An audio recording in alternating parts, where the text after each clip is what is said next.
সুফিয়ান আস-সাউরি রাহিমাহুল্লাহ বলেছেন, ৩ প্রকারের মানুষ হাসরের দিন সবচেয়ে বেশি আফসোস করবে। এমন ব্যক্তি যার একজন ক্রীতদাস ছিল এবং হাসরের দিন সেই ক্রীতদাস তার থেকে উত্তম আমল নিয়ে উপস্থিত হবে। এমন ব্যক্তি যার সম্পদ ছিল কিন্তু সে নিজে তার সম্পদ থেকে কিছুই দান করতো না, তবে তার উত্তরাধিকারীরা তা থেকে দান করেছে।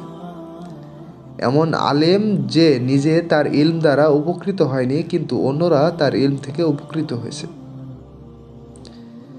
এই তো সেই জীবন যাতে আমরা মাত্রাতিরিক্ত আনন্দ উপভোগ করে থাকি, নিজেদের খেয়াল খুশি আর আনন্দ ফুর্তির পেছনে অজুহাত দাঁড় করাই। আল্লাহ তো সর্বাধিক দয়ালু, সবচাইতে ক্ষমাশীল, নিশ্চয়ই তিনি আমাদেরকে ক্ষমা করে দেবেন। অথচ আমরা ভুলে যাই যে তিনি একই সাথে সবচাইতে ক্ষমতাবান, যিনি তার অবাধ্যদের ওপর প্রতিশোধ গ্রহণের সামর্থ্য রাখেন। প্রিয় মুসলিম, এই দুনিয়া তার তীরগুলো আমাদের দিকে তাক করে রেখেছে, অথচ আমরা খুবই দুর্বল, আমাদের ক্ষমতা খুবই সীমিত। দুনিয়ার তীর মোকাবেলা করার শক্তি সামর্থ্য আমাদের হয়তো নেই, কিন্তু তারপরও দয়াময় আল্লাহর রহমতের আশায় আমরা আনন্দিত হই। আমরা প্রত্যাশায় থাকি তার রহমতের বেষ্টনী দিয়ে তিনি আমাদের রক্ষা করবেন, কারণ আমাদের রব মহা ক্ষমাশীল, পরম করুণাময় ও অসীম দয়ালু। এক লোক শিবলি রাহিমাহুল্লাহকে স্বপ্নে দেখেছিল। স্বপ্নে তিনি দেখলেন যে শিবলি রাহিমাহুল্লাহকে জিজ্ঞেস করা হচ্ছে, আল্লাহ তোমার সাথে কেমন আচরণ করেছেন? তিনি উত্তরে বলেছিলেন, আল্লাহ আমার আমলের হিসাব নিয়েছেন এবং এমনভাবে খুঁটিয়ে খুঁটিয়ে হিসাব নিয়েছেন যে আমি হতাশ হয়ে পড়েছিলাম। তিনি যখন দেখলেন আমি হতাশ হয়ে পড়েছি, তখন তিনি তার রহমতের চাদরে আমাকে আবৃত করে নিলেন।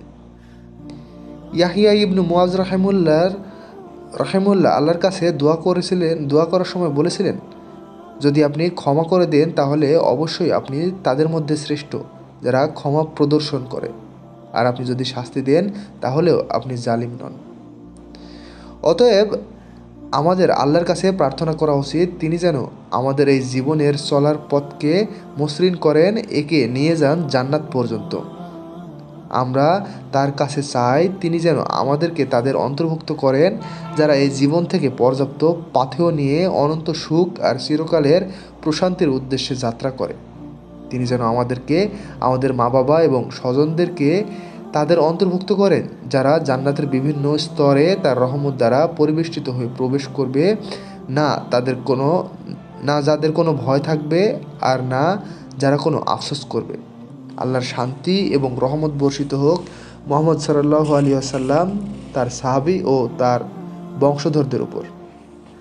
আল্লাহ তাআলা বলেছেন, আর আপনি তাদের কাছে দুনিয়ার জীবনের উপমা পেশ করুন, এটা পানির ন্যায় যা আমরা বর্ষণ করি আকাশ থেকে, যা দ্বারা ভূমিজ উদ্ভিদ ঘন সন্নিবিষ্টিত হয়ে উদ্গত হয়, তারপর তা বিশুষ্ক হয়ে এমন চূর্ণ বিচূর্ণ হয় যে বাতাস তাকে উড়িয়ে নিয়ে যায়।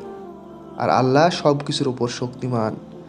ধন সম্পদ ও সন্তান সন্ততি দুনিয়ার জীবনের শোভা, আর স্থায়ী সৎ কাজ আপনার রবের কাছে পুরস্কার প্রাপ্তির জন্য শ্রেষ্ঠ এবং কাঙ্ক্ষিত হিসেবেও সর্বোৎকৃষ্ট।